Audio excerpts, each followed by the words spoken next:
Alright, so just want to make this real quick video on how you can make a difference in the world, even with the smallest of acts. Number one, the small acts add up.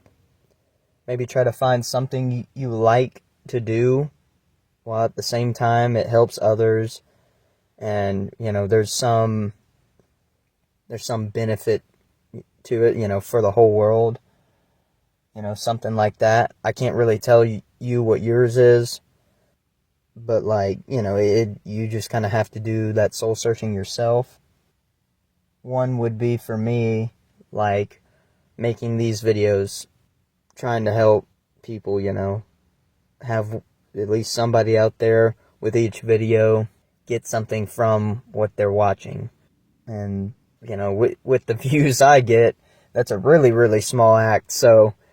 But, they add up, and it serves somewhat of a purpose.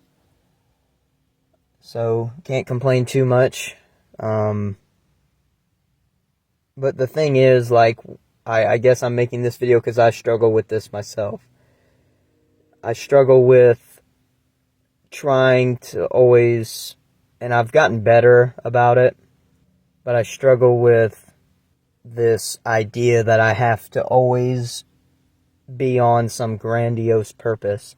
That's just not my case right now. Now that doesn't even mean it will never be the case or has never been the case.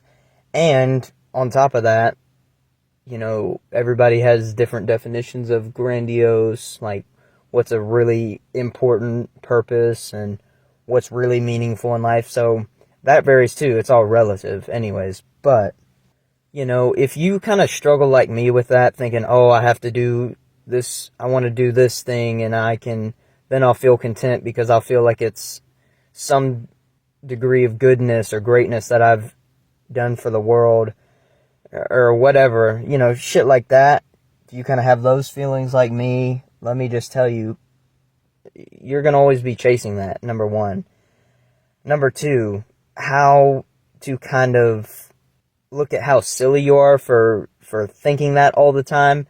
Oh, maybe it's okay to think every now and then, but when you're obsessed about it and it's kind of draining you, and it's, you can't even feel content anymore, just even if you do these things, it's never enough, you know what I mean? You do certain things, you achieve certain things that you want to achieve, but you didn't do this one thing or this other thing, and you can't feel at peace because of that. It's compare yourself to God.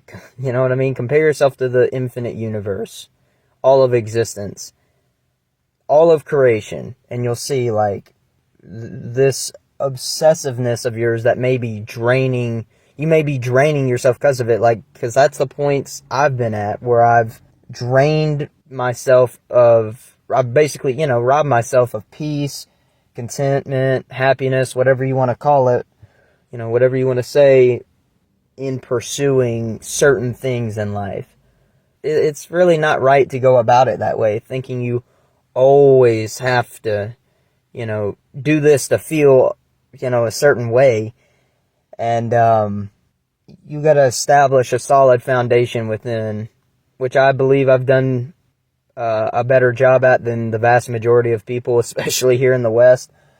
But like I said, I still deal with this, and, I'm trying to get better at that, and I have got better at it, but I'm still trying to get even better. It's I have this mentality, I tell myself sometimes, it's never enough. Enough isn't enough, doing this, that, it's not enough. I never feel enough. Maybe it's okay to feel like that sometimes to push you to do greater things, right? But there's also times where you need to just relax and fucking be alright. Settle down, calm down. You know what? Compare someone you envy, and I know everybody, is on social media and comparing themselves to others these days. So take, who you see as a role model, or somebody that's a great or has done great things. compare them to God, to the infinite, to all creation as a whole. Like, you know what I mean? They're just a blip in existence like you, ultimately. So, we can't be so hard on ourselves. I'm one of those people. I'm my own worst critic most of the time, and I'm always hard on myself. Yeah, so I guess that's all that wanted to come out right now. Thank you guys for watching, and I'm out. Peace.